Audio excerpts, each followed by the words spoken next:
sa lahat ng gulay, ito yung talinom. May kakayanan siya na tanggalin yung mga drugs sa ating katawan. Kasi may mga taong napakaraming drugs ang iniinom. Mga 5 klaseng kapsul, 7 klaseng kapsul. Ay kahit do sa mga nagda-drugs na mga illegal drugs, kakain kayo nito. Dahil halos kasing ng malunggay.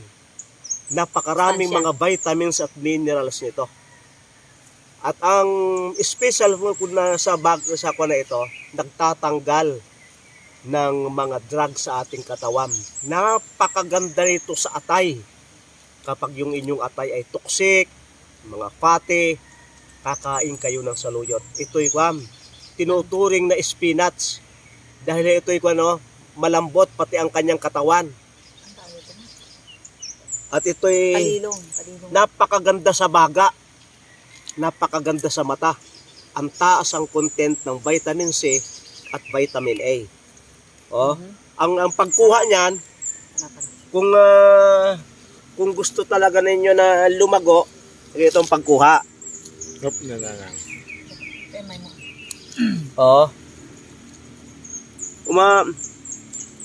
Mahaba at itong bulaklak tatanggalin nyo kasi yun ay may mga buto na matigas. Huwag kayong maaawa dyan. Dahilan pag yan ay inyong kinalbo ng ganyan, ay siya'y uusbong ng napakarami ng mga sariwa.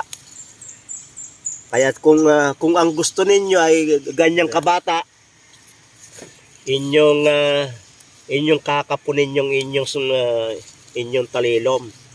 Ang sarap ba ganito sa itong pinangat na isda, ipaiilalim ninyo at saka maglalagay din kayo sa ibabaw.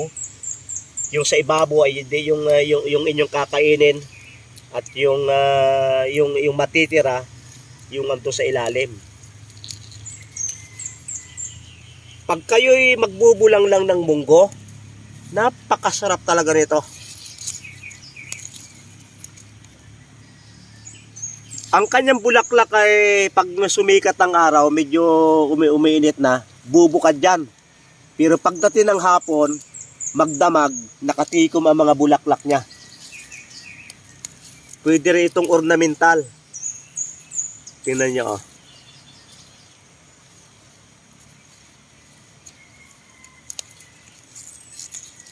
Kahit na ganito may bulaklak, nakakain to ng ganito magulang na. Malambot naman siya pagka nilagay sa sabaw, sa sinigang. Malambot na siya. Hindi siya magulang. Malambot yung kanyang dahon, miski yung kanyang tangkay, malambot na malambot. Ang kanyang ugat, ayaw pa lang bumunot at bata pa. Ito'y 1 buwan pa lang. Ay ultimong ugat ng ginseng. Talagang ito'y nilalaga din at substitute ng ginseng. Pag walang makuhan ginseng ay ito'y parang Java ginseng yata ang tawag dito. Kasi ang kanyang ugat ay ginagamit din bilang tea na nakapalit ng ginseng. Alam niyo ito'y nabubuhay kahit patag-init. Talagang sa panahon ng krisis ay dapat matuto ang tao magtanim nito. Ang pagtanim nito kahit ganyan lang inyong ilalagay sa lupa, ay sisibol na yan. Kahit ganyan lang kaputol itanim na sa lupa, ay sisibol yan. Basta lumapat sa lupa, kahit nga hindi ibaon basta lumapat lang uugat yan. Napakagaling itanim nito. At ito'y magandang pagkain ng manok. Nako, yung mga may paitloging manok ng baboy, kambing, itik, pato. Ay pag mayroon kayong 1/4 hectare nito, ay pwede na kayong mag-poultry ng malaki Dahil ito ay halos complete parang malunggay. Mayroong protein, mayroong itong carbohydrates na kinakailangan ng mga hayop, hanggang feeds, tao at hayop ay pwede ito. Kinakain dito ng mga tilapia. Ihagis mo yung mga ganare, ay pati yung katawan na yun ay kinakain ng tilapia. Hindi basta-basta halaman itong tatalinom. Napakahusay nito. Oh, dami na ng amin ako. Ilang puno pa lang. Ay ito talagang aming kakapunin dahil ang gusto namin lalong lumago. Oh, wag kayong maaawa na ay naku, talagang inubos eh. Wag kayong maaawa. Dahil yan ay lalong gaganda pag inyong inuubos namin ang pangunguha oh. Oh. Wag kayong maaawa at yan ay 1 linggo lang maganda na uli.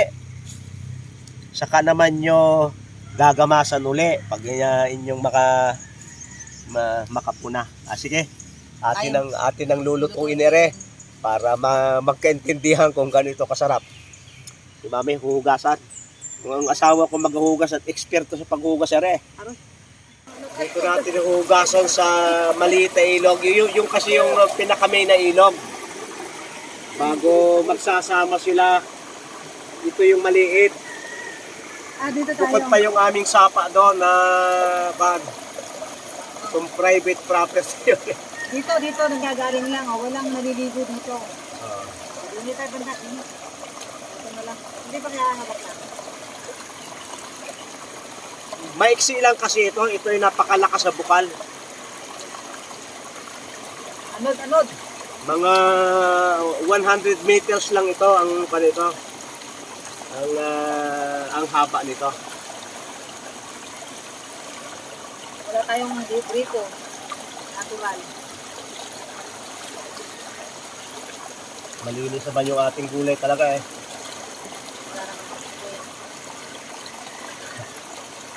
Pag ako lang, hindi ko nahuhugasan yun eh. Parang dito oh. Ito na lang.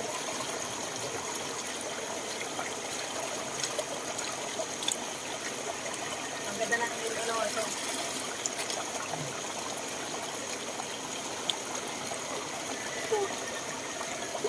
Okay na to. Yan. Ito yung malakas sa spring. Ano to? Ligo muna tayo. Hindi itong inumin eh, pag malinis lang yung kandang. Taglaka tayo sa puno ba? Manguha muna tayo ng pako.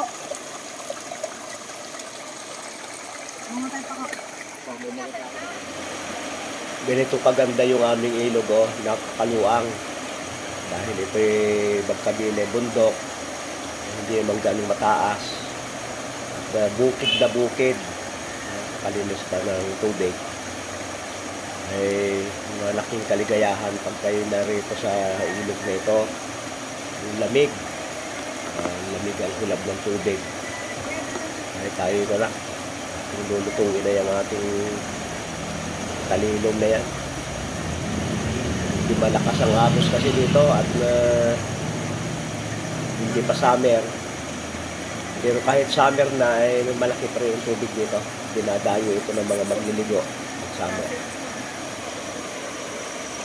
Kami nagluluto, simple-simple lang. Wala nang maraming pasikot-sikot yan. Ilalagay sa ilalim yan ng lutuan. Yung paglulutuan. Lahat yan. Yan. Magtitira ka ng pangibabaw din. Alam niyo kami yung mga panlasa namin ay hindi nasira na naayos na. Nasasarapan kami kahit asin lamang ang halo niyan. Yan. Anong sarap na sa amin? Ay yung iba eh, kwan. Hindi masasarapan pagka hindi nilagyan ng kung ano-ano. Kami kwan eh, napakasarap na sa amin. Sobrang sarap na yan. Okay, sige. Lalagyan natin. Lahat na to. Lahat na. Tapos ilalagay na yung isda natin, pinangat. Ito yung, ano ba to? Lumahan. Ano pala yan, kaya pala malinam ng isda ito. Yan. Yan lang. Wala pa itong luya. Wala na. Asin lang nga. Lagay mo mami sa ibabaw yan. Meron pa sabaw ng isda. Lagay mo sa ibabaw yan. Lalagyan natin pa natin. Yan. Naku, talaga namang. Puro na lang tong dahon ng... Ayan, dami pa doon, oh. Konti na ako. Yan, wala naman na yan. Mamaya pag naluto na. Tanggalin na yung mga bulaklak. Takpan ng mga isda. Okay na yan. May dahon pa. Oh, lagyan na natin sa apoy. At inyapoy. Ops, takpan. Asin lang ang halo yan, ha. Hindi matakpan lahat. Pag kaya Oops. pinasarap pa natin, yung sakit na yan. Dinagdagan pa Ayusin natin na ang ang kung ano-ano. mapatpat. Uhi! Sarap ang gatong natin. Balik.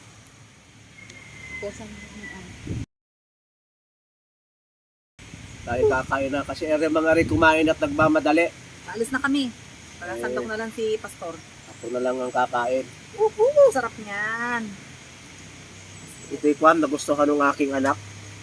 Sabi ng aking anak, ay, ano dating gulay yan? Kaya, itong talino, o saan pa niya yan?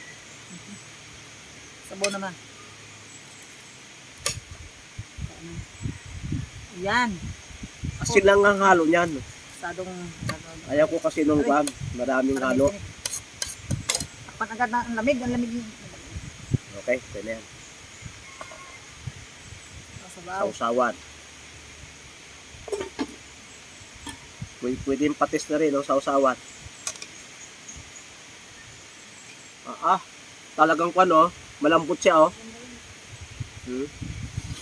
Natin ang konting kwan.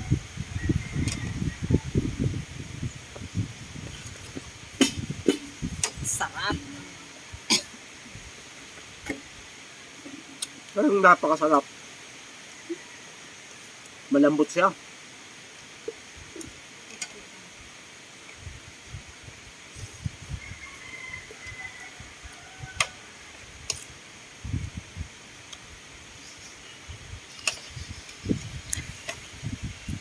Simpleng buhay. May mga halaman ditong maaasim ang dahon para ramihin at hindi na kinakailangan itong kalamansi kung walang kalamansi. Talagang Dagdagan. Para lumusog. Lumusog.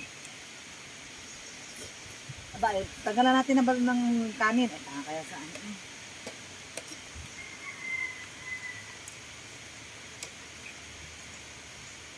yung talilong ay napakasarap na gulay. Gandang ihalo sa isda, pinangat, sinigang, maski pa sa karne, magandang ihalo. Pwedeng ipalaman sa tinapay, sapagkat ito ay itinuturing na spinach sa lambot. Ang sustansya, halos kasi yung sustansya ng malunggay. Napakadaling itanim, kahit na tag-init ay lumalago. Maraming salamat sa inyong pagsubaybay sa Natural Wellness ni Pastor Vito.